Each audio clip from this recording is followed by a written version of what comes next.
Spoštovana publika, dragi gost, pred leti, par let nazaj smo imeli tukaj pogovor z kardinalom Rodetom, vašim prijateljem.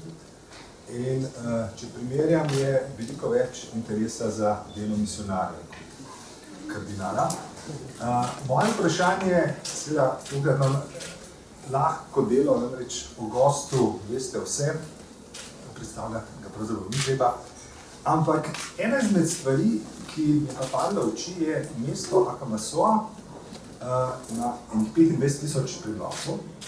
Ko sem gledal na seznam madagaskarskih mest, bi po velikosti prišel med prvih 20, ampak med mesti ga nisem opazil. Kaj je Akamasoa? Akamasoa je gibanje. Gibanje solidarnosti, gibanje za pravičnost, gibanje za pomoč najbolj ubogim ljudem, tistim, ki jih je družba pozabila ob robu družbe. To je Akamasoa. Akamasoa, ki pomeni v malgaškem jeziku dobri prijatelji. Dobri prijatelji, torej smo mi vsi, ki smo tukaj. Ko smo zbirali to ime, mislim, da nismo bolj si izbrali kot tega imena, ker vsak bi rad bil dober prijatelj. Ja, to posebinsko, ampak recimo v Akamasoaju imate šole, imate celo svojo tradicijo nekakšno, imate ustavo. Kaj je to? Imate tudi župane, je to status mesta, ste država v državi kot Vatikan? Ne. Mi smo začeli s tem delom pred 26 leti. Pred 26 leti smo začeli to gibanje, ki ni bilo gibanje. Začeli smo samo začetek, pravzaprav začetek je, ko sem enkrat šel, je bil noče bolan, nisem vedel, da je me klical, da če bi lahko prišel molit k njemu. In ko so me peljali k njemu, sem šel mimo smetišča. In ko sem šel mimo smetišča in sem videl na smetišču 1000 otrok, starši z živali, ki so se prerekali, kdo bo prvi prišel do tistih smeti. Ko sem jaz to videl, jaz sem postrmel. Jaz sem rekel, a je to mogoče? A je to mogoče, da danes je smetišče, kjer se ljudje tepejo, kdo bo prvi prišel do smeti? Kje je tukaj dostojanstvo? In da so tam otroci. Jaz sem ostal brez besede. Brez besede, ko tukaj nimam pravice govoriti. Tukaj nimam pravice govoriti. Tukaj je treba samo ukrepati. Tukaj je treba samo delati. Jaz sem bil že 15 let na Madagaskarju, ko sem šel na smetišče. Bi rekel, ne vede. Kakšen je bil sprejem? Recimo, tele brezdomci na smetišču vas najbrž niso bili veseli? Nadaljujem in bom odgovoril potem na to vprašanje. Tisti večer, ko sem videl te otroke na smetišču, nisem mogel spati. In ko sem spal, sem pokleknil na svojo posteljo, dvignil roke in rekel, Gospod Bog, sem rekel, pomagaj mi nekaj narediti za te otroke. Samo to sem rekel, pomagaj mi nekaj narediti za te otroke. Nisem vedel kaj, kako, samo pomagaj mi. In drugi dan, sem zaspal potem, drugi dan sem šel na smetišče in me vidijo, znova prihajam in pravijo, ti belec, kaj želiš? Govoriti z vami. In govori. Sem rekel, pa tu se ne govori, če se govori, ki je velika stvar, zelo resna stvar se govori not v hiš. Sem rekel, ne bomo govorili na cest. Prav boš ti vstopil to ni hišca, to ni baraka celo. Ne vem, kako bi rekel po slovensk. Kako je to? Rov v smetišču? Ne, koliba, 1,30 meter višine, iz kartona in plastike. Prav, če ti greš noter, gre za teboj. Si plezal po štirih, jaz sem se zanil po štirih, in ko so sedela noter, sem rekel, ker na Madagaskarju kljub temu, da so ljudje revni, in vselej se znajo skupaj delati. Sem rekel, a imate kakšen komitej tukaj? Prav, imamo. A bi ga lahko poklical? Sem rekel, sem misionar. In je šel iskati, jaz sem počakal noter tisti isti. In je pripeljal nek 12 oseb. In tam smo sedeli po tleh in smo imeli streho 30-40 cm nad nami. V tem kraju si začelo to gibanje, Akamasur. Ne v kakšnem hotelu, v kakšnem seminarju. Na tem kraju, na tem smetišču, v tej hišici, sedej na tleh, smo začeli, ko sem rekel, veste kaj, če vi imate radi vaše otroke, bomo nekaj naredili za njih. Prav seveda, ki imamo, sem že vedel že prej, da v vsaki družini so bili 1, 2, 3, 4, 5, 6 do 7 otrok mrtvih v vsaki družini. Kaj boste vi rekli materi, ki je umrlo toliko otrok? Imate svoj prijel za roko, če vam ostane še en otrok, vam bomo pomagali, da bo živel. In tako so me gledali, kot da bi prišel iz Marsa, ampak dobro, so čutili neko moč in so rekli, dobro, gremo, bomo delali s teboj. In tako si začelo to gibanje. Ne? In so potem začeli, takrat so bili bolj vljudni, kot nisem mogel verjeti, ker koliko obljub so že imeli ti ljudi, koliko ljudi je že šlo mimo tam, organizacij, predstavnikov države, občine. Noben ni nič naredil, so prišli enkrat, dvakrat, trikrat in konc, jih ni bilo več. Oni so tam ostali, oni so tam umirali. In zato lahko rečem, da to delo si začelo z nekim uporom. Lahko rečem, da sem upornik. Samo vi to ne morete me zastopiti tukaj, ker smo v Ljubljani, v lepi knjižnici, ki greje noter. Samo, jaz vam rečem, takrat, to je bilo pred 26 leti, ko sem jaz mislil z Madagaskarja uideti, ker sem že bil tam 15 let prej. Zakaj ste hoteli? Ker sem zbolel, ker sem delal na jugu Madagaskarja in tam je bilo življenje zelo trdo, voda okužena. In ker ste šli v njihove domove obiskati, so vam ponudili kavo, čaj, jaz ne vem, kaj sem pil. Ni bila kava, ni bil čaj. In dobro, jaz potem sem imel težave z zdravjem. In tako, po 15 letih, ko sem doživel toliko smrti, jaz sem rekel, no, sam nisem mogel več stati po koncu, sem rekel, jaz gremo tukaj. Ker ne bom več kos temu delu. In dobro, ko sem bil tako rahel, bolan, ko se nisem mogel držati po koncu, jaz rečem, mi je Božja previdnost poslala na smetišče. Ne takrat, ko sem bil močan, ko sem se mislil, da sem nekdo. Ko sem bil mlad, Bože, sem še mlad.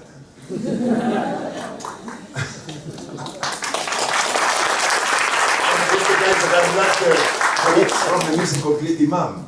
Pred dve nedelji nazaj sem brcal v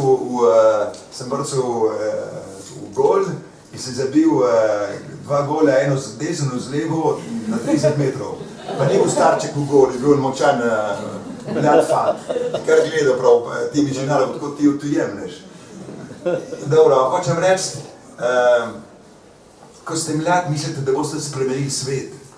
In potem tam sem čutil, da sem bil potrd, da sem bil bolan in da sem skoraj obupal. In dobro, takrat si začel na tem smetišču eno novo obdobje tudi zame. Ko smo se s temi reveži skupaj dvigali, ker ena pomoč ne nikdar v eno stran in vselej dvojno, kako bi rekel, dvosmerno, ne. Kaj ste vi dobivali od njih sem dobival to korajžo, da kljub temu, ko so imeli toliko ljudi mrtvih v njihovih družinah, niso obupali. In so znali biti prijazni, so znali biti kljub temu, kljub takem gorja, ki so živeli vsak dan, so imeli eno veselje, ena spontanost, ki je bila v njih, eno veselje. In se rekel, to mora biti tista psihološka obramba pred tolikimi smrti. Ker ko je toliko smrti v eni družini, človek obupa. Tam se pa združijo in se pomagajo eni drugim.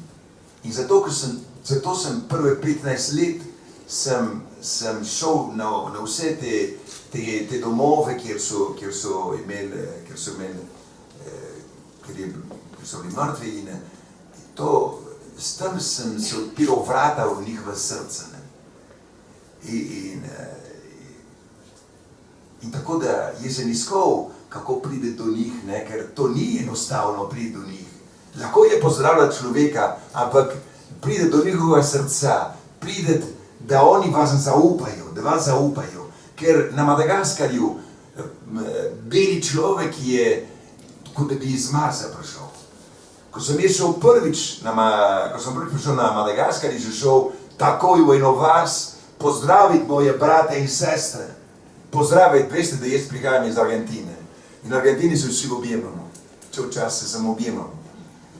In objem je kot pozdrav z roko tam.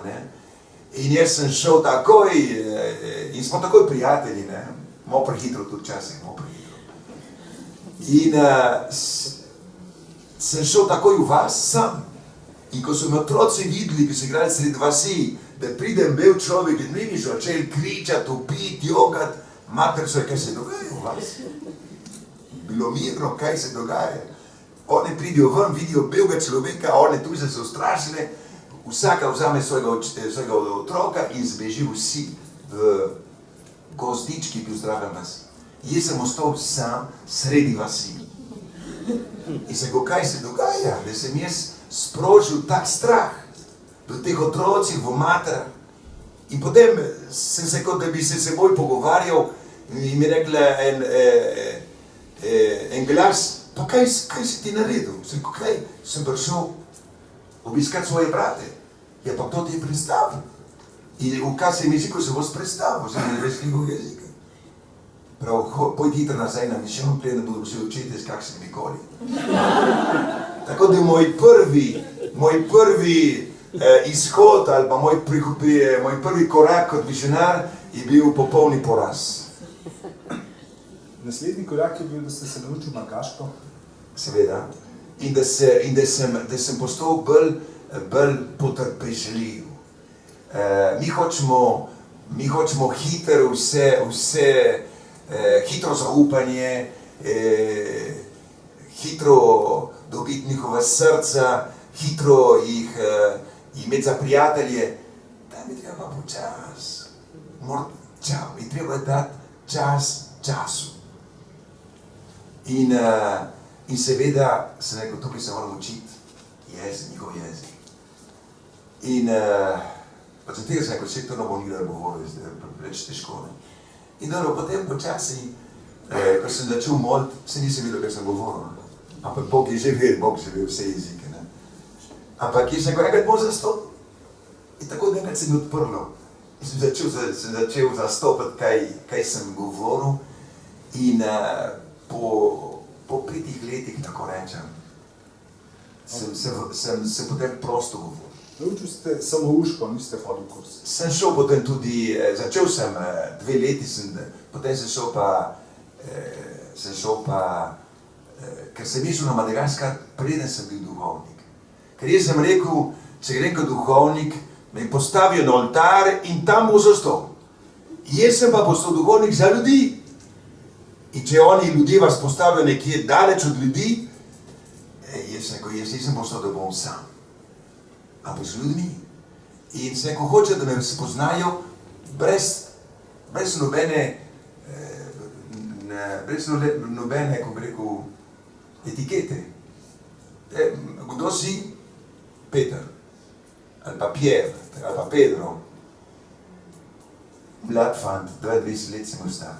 In sem z njimi delal, ker sem sin zidarjem in sam sem zidar za reveže. To jih je potem prevzelo, kako bi človek, so me hoteli vzeli iz roke, lopato, kilo. Meni je oče naučil delati z rokami, vi z vašo lopato, jaz z mojo. Dobro se niso navadili, ker tam bi bilo treba ustvarjati eno novo razmerje med belim in črnim človekom. Ker vi ne veste, koliko je bilo tistih zidov, ki so prejšnji administratorji in kolonizatorji zgradili med ljudmi. In oni se niso mešali z domačimi ljudmi. In so smeraj imeli seboj stražo, posrednike, tako da zabeli za njih so bili, to so bogovi, imajo vso bogatstvo. In ko sem prišel na Madagaskar, sem bil tisti vaza, to je beseda, ko se reče vsakmu tujcu vaza. Ti si tujc, ti si človek, ki ne more razumeti naše življenje, naše trpljenje, naše bolečine. To je vaza. In so me dali v koš, ker za njih, takrat, ko sem prišel na Madagaskar, 1970, ni bilo turistov na Madagaskarju. Ni bilo turistov, so bili samo mi misionari, ki smo hodili tja. In oni so mislili, da smo vsi beli, prihajamo iz istega koša. In so mi rekli, kot da sem tudi, da smo kolonizatorji, če sem jaz Slovenc, po očetu in materi, Slovenija nikdar ni kolonizirana nobeno državo. Argentina tudi ni nobeno, ker sem rojen tam, tudi Argentina nikdar ni. V Argentini je bila prva v Južni Ameriki, ki je dala črnim ljudem svobodo. 1810. Zato v Argentini ni veliko črnih ljudi. Je veliko črnih ljudi v Braziliji, ampak ne v Argentini, ker je Argentina je dala zelo hitro svobodo vsem ljudem. Potem pa tisti, ki se prodajali ljudi, niso šli več do Argentine, so zastavili v Braziliji, v Srednji Ameriki. Torej, to razmerje, kako je bilo treba se učiti vse to. In zato rečem jaz, da sem dvakrat rojen. Enkrat v Argentini, enkrat pa na Madagaskar. In ko ste rojen, prihajate na svet nag. Ne prihajate že oblečeni, kdo prišel oblečen, če ga se In to, ko rečemo, da je prerojenje, če je prerojenje, to se pravi, da se mora staro obleko dati stran. In novo obleko, ne. In dobro, jaz sem mogel pustiti svojo kulturo pustiti in se uživeti v njihovo. In to ni lahko. In sem bil tam, zdaj že 42 let neprekinjeno. 42 let neprekinjeno. In ko prihajam v Evropo, ko me sprašujejo kakšni novinarji o vseh kakšnih zadnjih knjigah, o zadnjih filmih, ne vem. Jaz nisem na tekočem v tem. Jaz sem na tekočem samo, kar živijo reveži v Afriki in na Madagaskarju. Tako da sem veliko izgubil od svojega. Če bi jaz rad govorim jezike, če bi ves napor, ki sem ga dal za maljaščino, bi se učil drug jezik, bi res, recimo, imel veliko sreče, ne? Ampak ker maljaški jezik me rabi samo na Madagaskarju. A se lahko tukaj izražam maljaščini? V Evropi, nekje, samo tam se govori. Slovenski jezik se tudi govori samo v Sloveniji. 2 milijona ljudi. In rečem, jaz maljašem, veste kaj? V Argentini. V Argentini tudi pa 2 milijona pa 10.000 ljudi. Samo smo 2 milijona, ko govorimo slovenski jezik, ne? Maljaški jih govori že 24 milijonov. Ker je 24 milijonov maljašev. Ampak samo na Madagaskarju, predstavljam. Ko pravite, ste zamenjali obleko, ste se mogli na novo, rekoč odgovor roditi, ste odložili tudi talar, ste šel tako v kratkih hlačah. Ja, ja. Je bilo to spontano, ali ste to videli, da je to? No, to je bilo spontano. Jaz sem že upornik, ko sem šel noter v semenišče. Ne. Jaz sem imel srečo, da sem šel v družbo, ko je končal koncil, drugi vatikanski koncil. Koncil je končal 8. decembra 1965. Jaz sem pa vstopil k lazaristom 1966, ne, marca meseca, 3 mesece kasneje. In ko sem jaz bral te dokumente, Gaudium et Spes, Lumen Gentium, sem tako vesel, sem kar skakal, sem rekel, to je pa za to cerkev sem pa jaz pripravljen na življenje. In jaz sem postal duhovnik, jaz sem brez doma, da sem doma iz verne družine. Moj oče, moja mati, oba Slovenca, moj oče, kar sem pošten človek, ki mi je peljal, jaz sem od 8 otrok, jaz sem prvi fant. Mi je rekel, oče, vsake počitnice, ko sem imel 9 let, rekel, Peter, prid pomagati tvojim bratcem in sestram. In jaz sem šel z njim na gradbišče in tam sem se naučil nehote biti zidar. Pri 14 letih sem se zidal. Pri 17 letih v Argentini smo že naredili eno hišo za najbolj revne ljudi v Cordillera de Los Andes. In to mi je dalo, v družini sem dobil to poštenost. Mama, ki je imela vero tudi, ne. Ampak sem bral evangelij in mi je prevzel Jezus, prijatelj revežev. Jezus, prijatelj revežev. Ja, od očeta ste se seveda poleg zidarskih veščin naučili tudi, soočanja s smrtjo. On je konec vojne izgubil vse svoje tovariše, ki so jih postrelili. Dajte mi povedati, kdaj vam je prvič o tem pregovoril? Se spomnite, koliko ste bili star? Oziroma, kako je on živel s to travmo? Oni to živel celo življenje, ne mogo pozabiti to. In ko sva delala tam na gradbišču in prepotoval vselej, ne, in potem, ko so bili doma, ko so prišli slovenski prijatelji, ko Slovenci, kjerkoli so se združujejo, ne, in skupaj gradijo domove in so se povezali, da ne bi izgubili jezik in prijateljstvo in slovenstvo, ne. On mi vselej govoril, se spomnim, odkar sem začel misliti, sem spomnil o tem govoru, prvič z drugimi ljudmi v hiši in sem slišal, drugič potem sem pa že jaz njega spraševal. Sem govoril, pa zakaj ste tako delali, pa zakaj ste tako, pa zakaj, pa nisem mogel to. In tam je pripovedoval in to s tako bolečino, ker je šel od doma ne prostovoljno. On je šel, je bil prisiljen, ker tam, ker bi ga mogli ubiti v Brnici nad Hrastnikom, nad Hrastnikom, on je edini, ki je všel v te umor, edini od okrog 5000 ljudi, ki so tam ubili v tistih starih rudnikih, je edini, ki je všel in ki je 50 let kasneje, ko je Slovenija zelo neodvisna, prišel nazaj in rekel, tukaj sem nas pobil. Tam je moja stara mama, tam je moja teta, sestra mojega očeta, stara 22 let, tam so tudi drugi sorodniki. In on je tako živel, on je živel v Sloveniji, v Argentini. On je v Argentini, ampak njegov duh, njegovo srce je bilo vedno tukaj v Sloveniji. Ampak na koncu, če bi mu rekel, ki je prišel večkrat, 2-krat, 3-krat je bil v Sloveniji, če bi ostal v Sloveniji, ga je Argentina pa že toliko prevzela, ne, ker tam je svoboda, tam je, res Argentina je široka dežela, ne, in moče pa ne bi več potem tukaj si uživel, nekaj je to bilo že potem 60 let, kar je tam živo. Tako da na zadnja leta, ne vem, če bi prišel nazaj v Slovenijo, bi še čutil, ampak na obiski pa zelo rad prišel, zelo rad.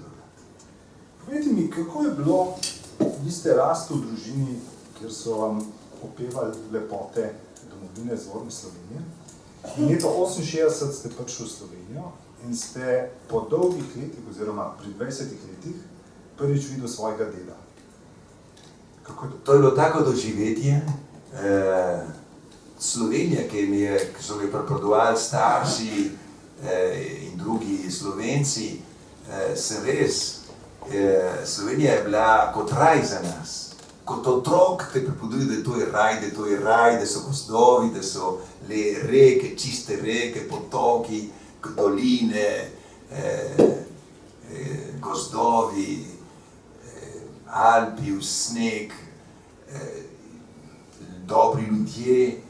Dobro, sem mislil, da je to raj, ko vam otroku stalno to pripovedujejo. In potem, ko sem prišel v Slovenijo, ko sem bil star 20 let, res sem videl Slovenijo najlepa. Samo sem bil presenečen, kako je bila Slovenija bila zaprta. Kako je bila Slovenija, vsi so se nekam siva barva je bila nad vsem, tako nekaj žalostna barva. Prihajate iz Argentine, kjer je veliko barv, veliko veselja, tukaj pa vse. In mi smo tam bili vajeni govoriti precej glasno. In tukaj že, potihe, da bom to slišal.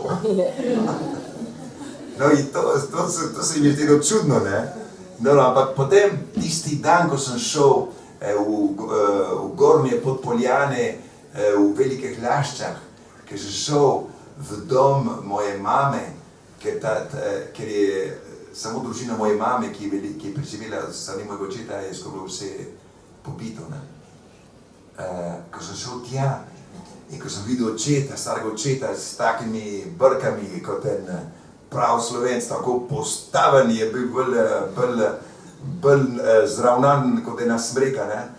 In pogonc, in sem prišel do njega, da ga objamem, pa mi da roko tako. Kako roko? Ti si moj stari oče. Od tem slišam, da je to časa govoriti, ti ostal samo roko. Sem ga objel, kako se je po argentinsko. In sem čutil, kot da sem objel en drevo. In takole moja stara mama, so bili moji bratranci, sestrice, vse sem objemal, so me kar gledali. Kaj je ta bratranci iz Argentine, kaj mu je? Ampak jaz sem pozdravljal, kot sem jaz doživljal. Oni so me pa pozdravljali, kot so to oni doživljali. In jaz vem, koliko je on mene čakal, prav sin moje starejše ščirke bo prišel, povedali vsej občini, polovica Slovenije verjetno vedela, da prihajam.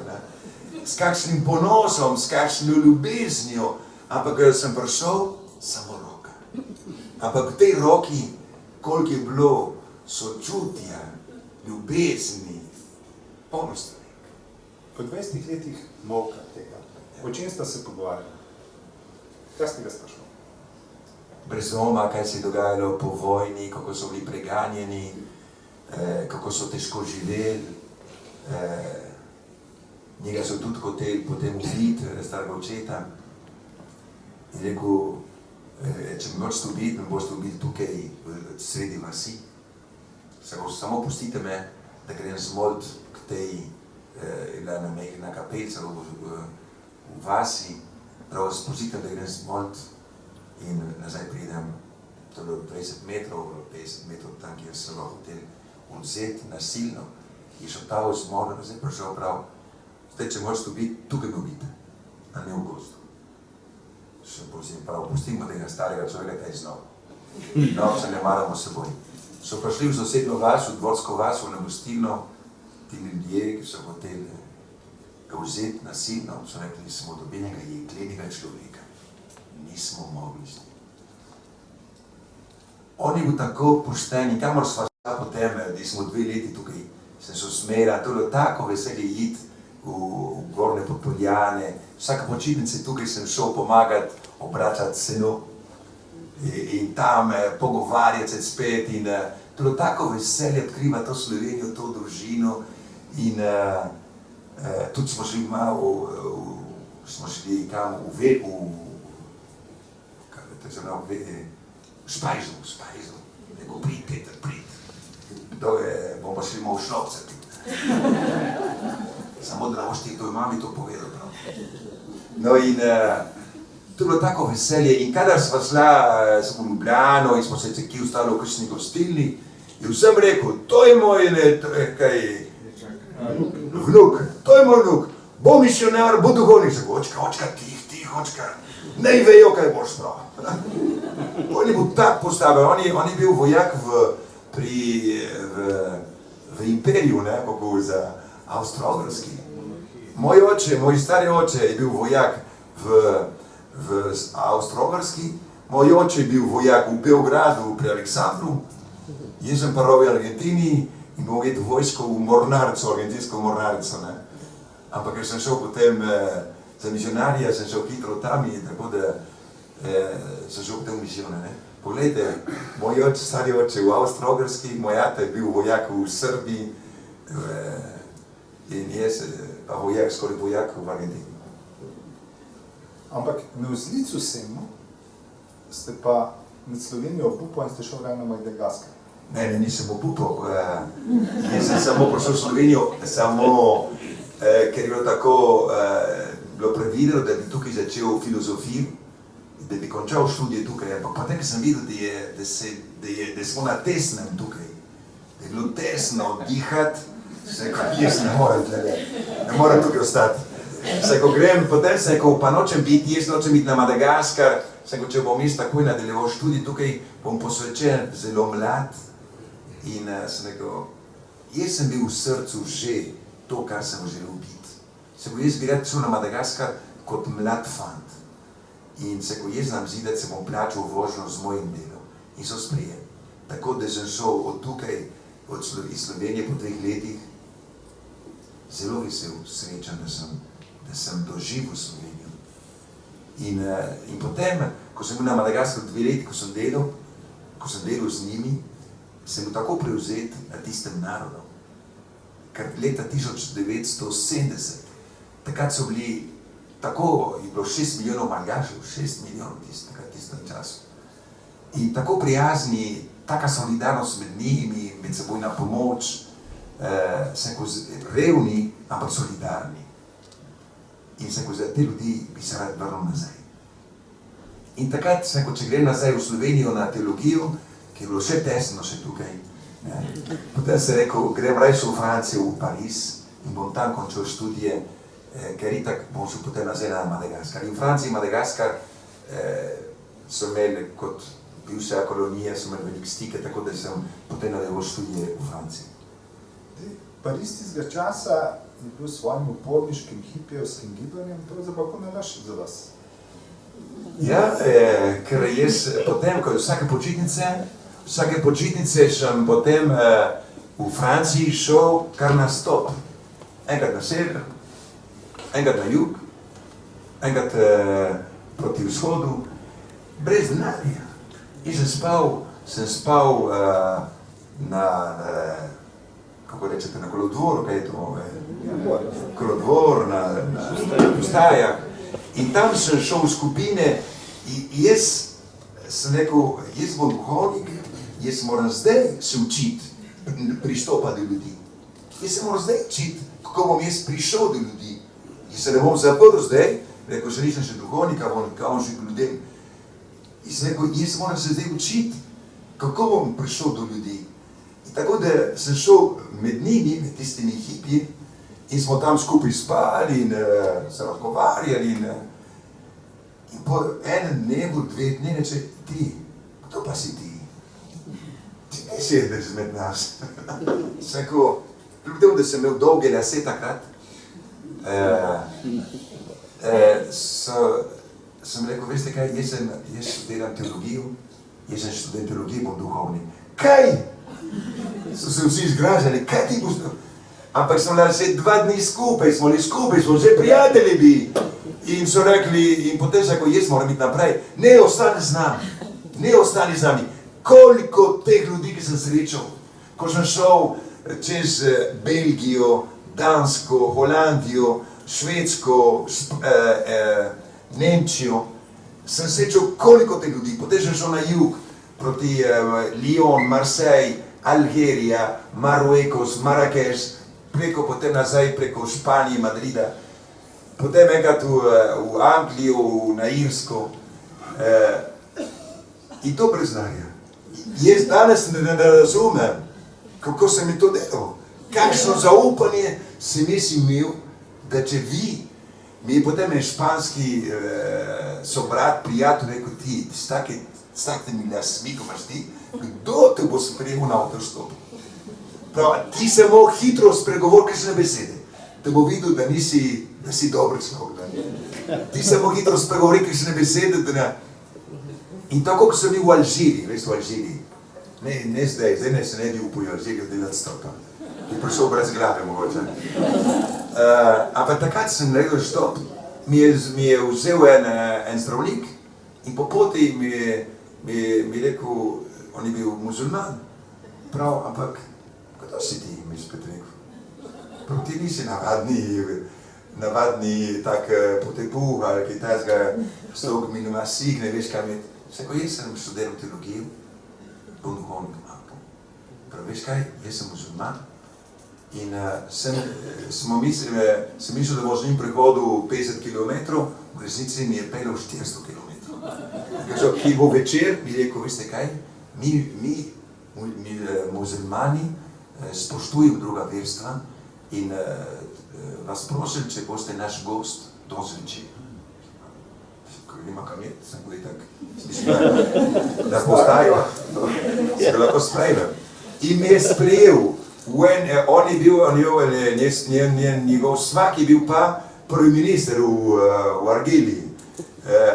In me je sprejel v eni hiši, ne vem, če je bila en hektar, ne, ko se je bilo. To je bila ena taka vila. Noč sem prišel in sem mislil, da sem v Hollywoodu.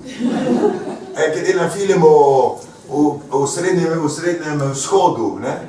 Ko sem not prišel, vse po njihove navadah, ne. In sem rekel, kaj je to, sanjam jaz. In tam drug dan je bila pa nedelja. Tam sem pri njih jedel, spal, lepo so me sprijeli. Kakšna hiša. To je bilo vse arabsko, ne. In so rekli, veste kaj, mi smo se pozanimali, kje je kakšna cerkev, ker vi ste kristjan, boste išli k maški nedelji.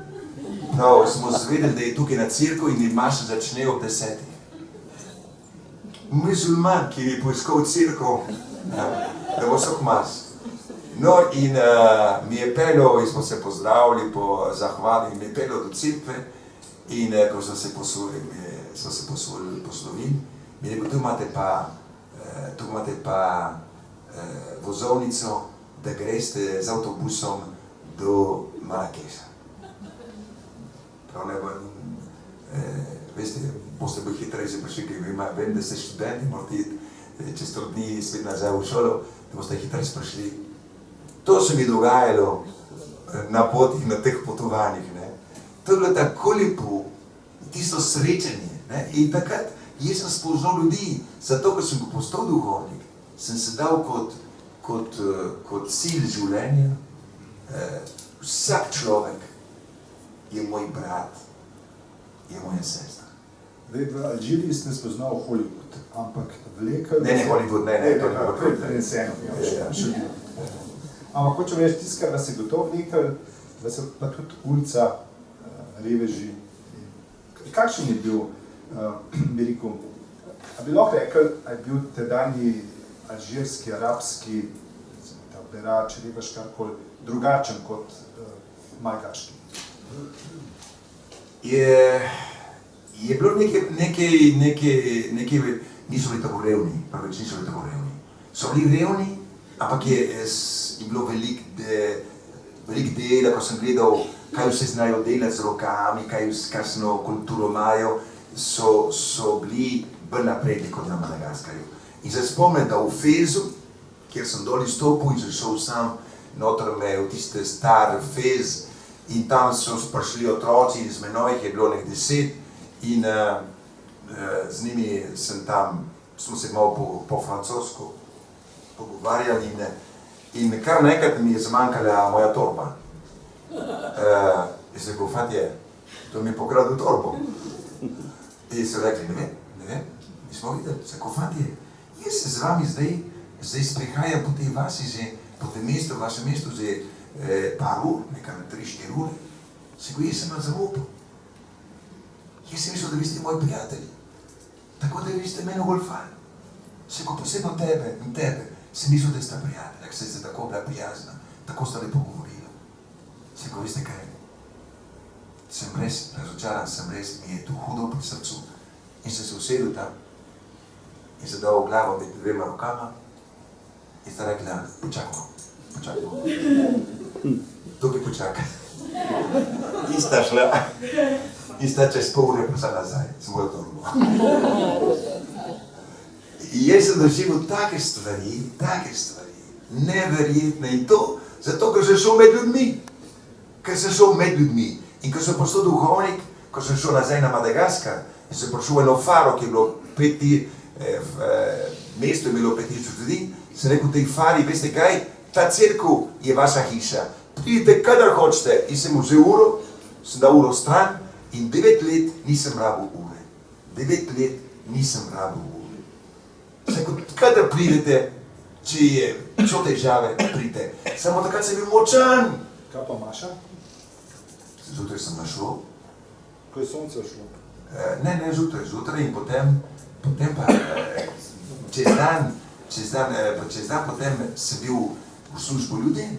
In potem, ker smo videli, da ljudje stradajo, kar mi je bilo najhujše sprijeti tam, je, da vidite otroke, lačne otroke. To je najhuje, sprijeti, lačne otroke.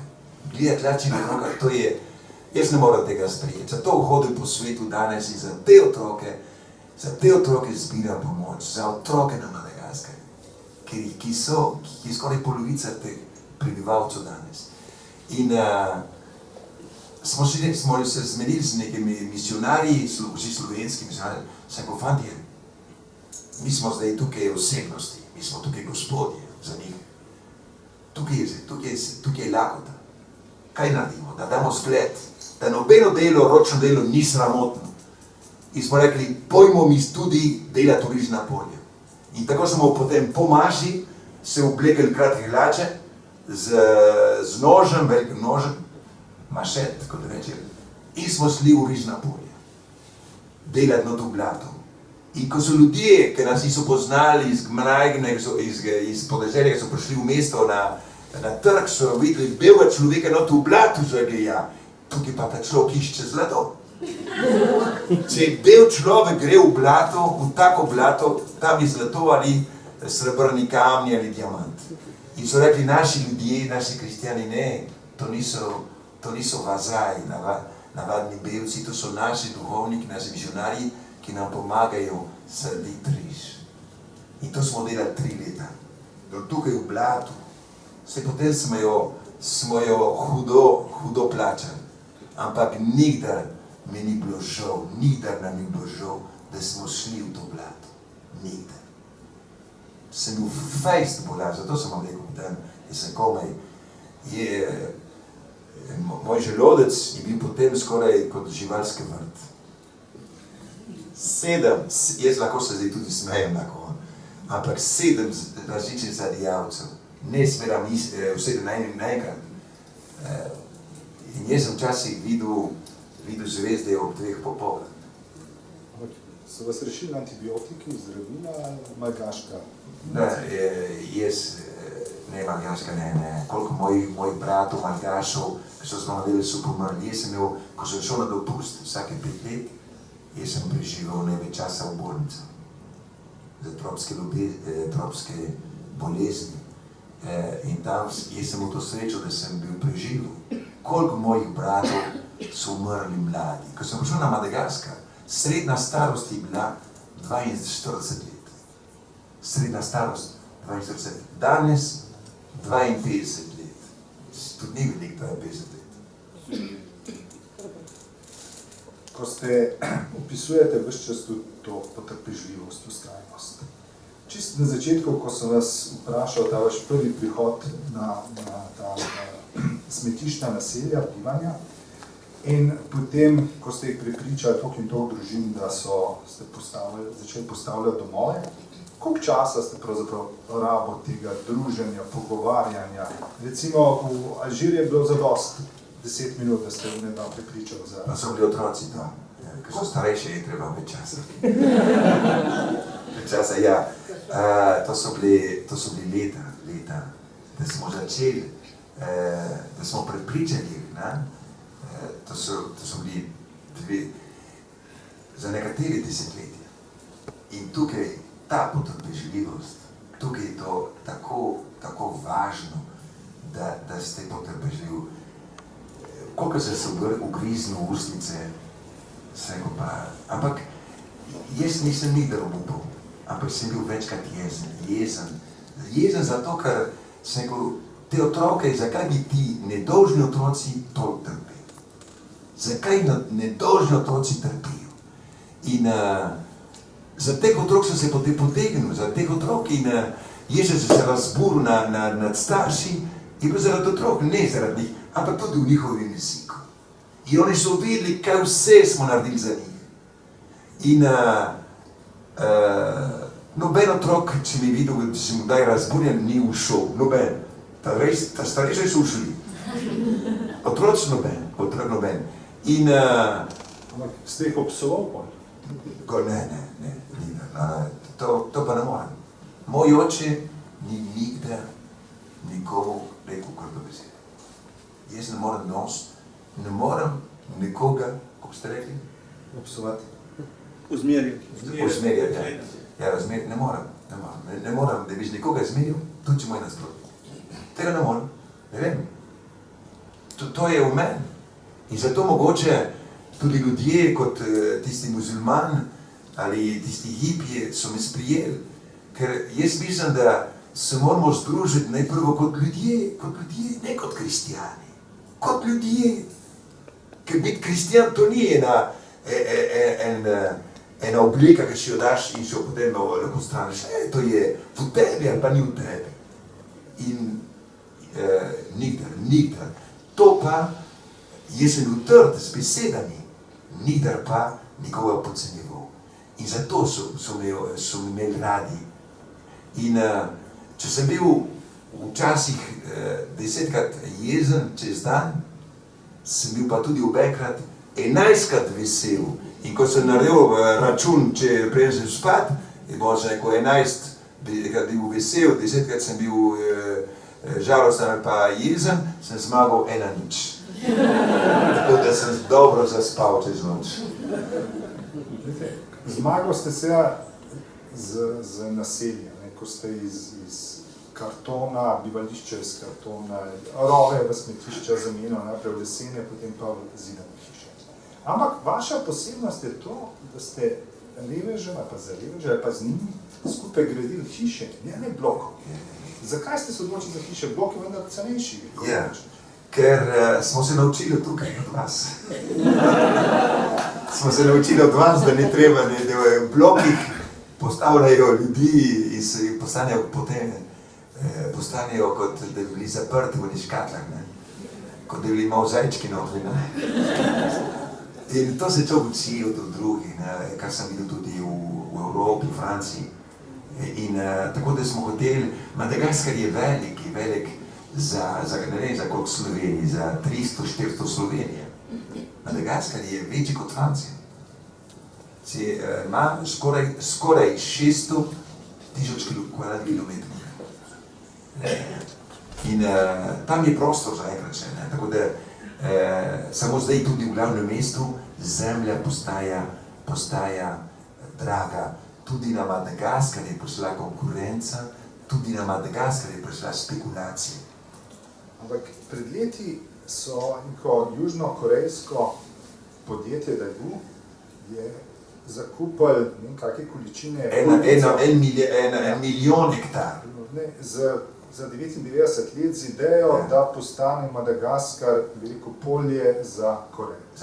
A se to se še vedno dogaja? Takrat se je to sicer ustavilo, je bil na to državni udar. Se ni... Ampak to zakupljanje zemlje in veliko odnašanje letin pa je postalo vsak dan.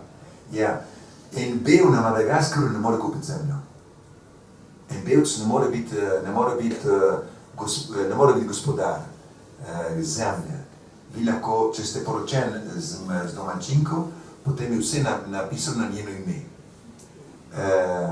Samo vi tam razkidate, če se ločite, ne vem, koliko je tukaj ločitev v Ljubljani, tega je težko tvegati, ne? Samo zaenkrat in tisto, potem se tistega predsednika so vrgli, da je narod vrgel, ne?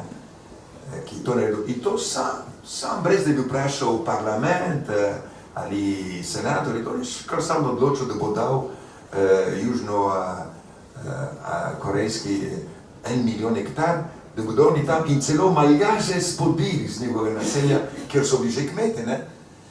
Vidite, to mi ne prenesemo. Pa kjerkoli, jaz dvigam glas, kjerkoli. Če se gre, da se človeka, da se brani dostojanstvo človeka, kjerkoli. To se je zgodilo enkrat v Franciji, sem bil noter v eni, poznate mogoče Notre Dame. Notre Dame, tam so ena sekta enot prišla, ki smo molili skupaj s protestanti iz Tezeja in so prišli eni skrajneži, rekli, to je naša cerkev, ven protestanti, in takrat jaz sem bil še mlad, sem bil študent in sem imela skupina za organiziranje in da pazimo malo na red in da rečemo turistom naj ne slikajo preveč, ker je molitev noter. Potem kar nekaj vidim, da razdajajo papir noter v cerkvi in vidim proti temu, pojte ven, protestanti, sem gotovo, kje pa to delijo. In potem sem videl dva fanta, ki to delite, sem go prosim, pojte ven, tu je cerkev, tukaj se ne deli plakate, kaj ste ven delili, če hočete, ne tukaj. In je videl, da sem govoril malo francosko v tistem času, to pred 30 let, 40 let. Malo kot tujc, prav ti tujc, boš mene spodil iz moje cerkve. Še vkaš na to je cerkev. To je tudi moja cerkev. To ni tvoja cerkev, to je naša cerkev. In ti boš šel ven, sem rekel. In je hotel jeti, potem sem ga mu pomagal, ne? Da sem mu malo pomagal, da je malo bolj hitrejši šel ven, ne? Ampak takrat, vidite, to se pravi, jaz sem v Franciji in on mi je rekel, da sem tujc. In enkrat sem bil pa v enem ker se pravi, v enem univerzitetnem, tle, se je, ker se pravi, menza, dimenzija, restauracija. In kar naenkrat vidim, da kruh leti čez mojo glavo. Eni študenti z ene strani, na drugi so se metali kruh. Jaz sem to videl, sem rekel, prostite, to se pa ne da, sem rekel, jaz sem videl lačne otroke.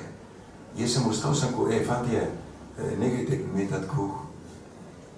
In so kar naprej, potem so se ustal k njim, sem rekel, jaz sem delal na Madagaskarju, jaz sem videl lačne otroke in vi, ki ste univerzitete študente, vi to delate. Oprostite, to ne boste tukaj delati, ne boste tukaj delati. In so se me ustrašili, že nisem, da so tam ostali, ne oni. Ampak so prenehali. To se pravi, da ko je treba braniti dostojanstvo, resnico, kjerkoli smo na svetu, lahko odpremo usta in branimo resnico, branimo človeka, branimo otroka, branimo vrednote, ki so za vse ljudi iste. Ko ste bili v Franciji, tam so bila ta četrti bidonville, se pravi ta predmestja, enako evropejsko in moram reči afriško. A ste pravzaprav k njim pristopal, ste poskušal z njimi, pravzaprav karkoli na podoben način kot kasneje v Madagaskarju? Malo, nekaj sem šel tudi v Nanterre, kjer so bili jugoslovanski delavci zaprti v tovarnah, so jim vzeli pasaporte in so delali kot sužnji noter. In tam, ker sem znal slovensko in malo hrvaško, moja hrvaščina je kakor je, ne. Samo na glasu samo drugače, ne. In jaz razumem srpsko in razumem hrvaško, samo dobro, če ne govorim, če ne znam, ampak sem povedal in prevajal tem francozom ki so me prosili, če bi lahko prevajal, sem lahko njihove probleme, ki sem razstopil njihov jezik. In tam sem, v tem sem bil, ne. Takrat je bilo precej živo ta problem, ne, da so prihajali ljudje iz Portugalske, iz Španije, z Španci tudi sem precej delal glede tega, in Jugoslavije, so prihajali v Francijo in so jih ne noč zaprti ker so imeli nobenega dovoljenja, ne, so imeli kar de séjour. In potem, da ne bi policija dobila, so tam bili, ta spali, ta delali, se majhen dan. Zato nismo takrat naredili. Tako kot se da. V Franciji se z brezdomci ukvarjal Abbé Pierre, ki se je srečal z vami na Madagaskarju. On skrbeč za brezdomce v Parizu, oziroma v mestih, vi v vaseh, na madagaskarskih. O čem ste se pogovarjali? Jaz sem ga njega spoznal že kot mlad študent. V Parizu sem bil tudi odgovoren za študente iz Latinske Amerike. In nas je bilo nekaj 100. Smo imeli eno združenje in tam smo vsak mesec povabili neko osebnost, francosko osebnost, na razgovor z nami, z študenti, ki prihajajo iz Latinske Amerike. In med njim, jaz sem bil na leto tam odgovoren, v tistem letu sem jaz tudi njega povabil, da smo se tam razgovarjali, tako da sem iz njega spoznal že kot študent. In potem sem ga videl, drugič sem ga videl na otoku, francoskem otoku La Réunion. In potem je prišel, ki je bil star 90 let, je prišel na Madagaskar v Kamasu. On je bil star 90 let. Naši otroci so ga prijeli pod pazduho, tako se reče, ne? In so ga peljali, on je po naših mestih, on je tako skakal kot en mlad fant 20 let. In tako vesel, in kaj sem se pogovarjala, da je možno premagati revščino. Da je možno vztrajati, da je možno dobiti sredstva. In ker sem imela isti duh, iste valove, samo v objemih si je že veliko povedalo. Tako da sem pustil druge novinarje ali pa moje sodelavce, da so z njimi pogovarjali, ker mislim, da sva se že razumela po srcu. In jaz sem bil vesel, da je osebno prišel v naše mesto Akamasu. In je rekel, on je rekel, da potem je rekel, ki je prišel nazaj v Francijo in drug francoski dom, je rekel, da tazga dela tako vas se ni videl, da bi reveži naredili oni sami eno mesto za njih. Eno praktično vprašanje, a ste samozadostni? Ne. Jaz sem prepričan, da noben ne more ničesar sam. Ne, nisem mislil samo v tem smislu, da mesto bi lahko, je blizu temu, da bi lahko preživeli samo od svojega. Samozadosten da bi bili avtonomni. Bi bili lahko, če bi lahko prodajali, kar pridelujemo po pravi ceni. Lahko bi bili. Mi imamo kamnolom, lahko izvažamo kamne v Evropo, čeprav se v Slovenijo. Samo so prišli ljudje nam kupovati ta kamen in za manjši denar kot na Madagaskarju, za gospodje, nasvidenje. Jaz tukaj z vami se ne bom se kregal, ker sem rekel, kako, da bomo mi delali za eksport in bomo manj plačali kot znotraj, prosim, nasvidenje. Enkrat je prišel en Kitajc, ki je bil odgovoren za eno cesto, in mi smo bili edini, ki smo bili v kamnolomu na 100 000 kubikov teh kamnov, ne? In je rekel, in je prišel tja in seveda, to že vsak ima odgovoren, sodelavci. In tam je matro te sodelavke našega združenja in so potem prišli, prav gospod, ta človek nas matra, prav, da moramo nas moče prisiliti, da znižamo ceno, se ko pridete nam pomagati, se ko pojmo smo šli tja. In smo rekel, a vidi zastav tega, reče ta gospodična, to je naša cena, vi kupujte, mi prodajamo. Če niste zadovoljni, pod drugot. Se nismo edini, ki imamo kamero. In potem si razježil in šel.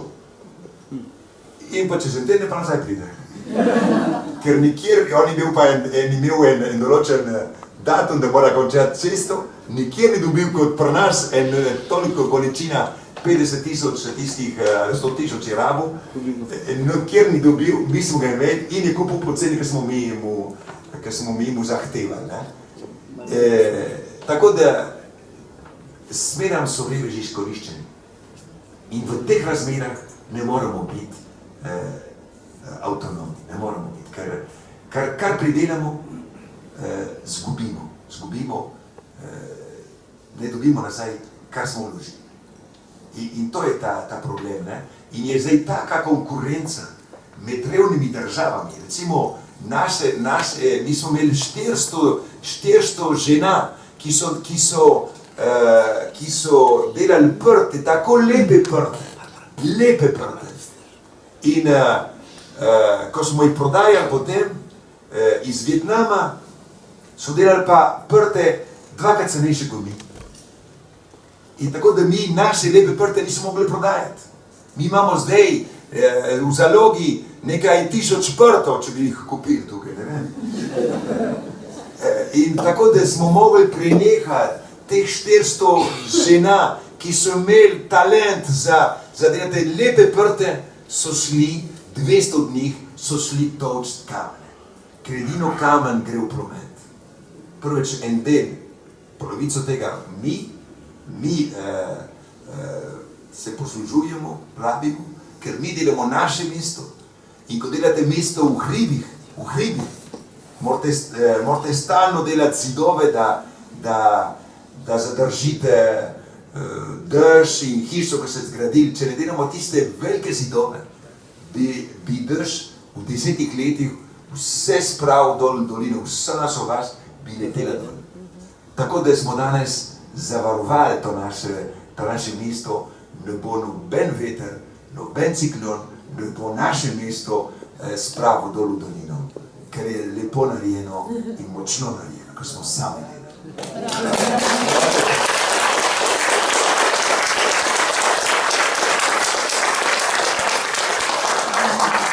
Zadnjim stavkom to mislijo na večno ubranljivo trdnjavo iz zidu pri vas.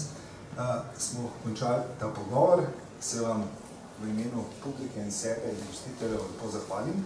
Publiki pa seveda sporočam tudi, da imajo v predverju številne kataloge in tudi asociacije, na katere se lahko pravzaprav človek naloži kakšno pomoč, če želi za afriške otroke.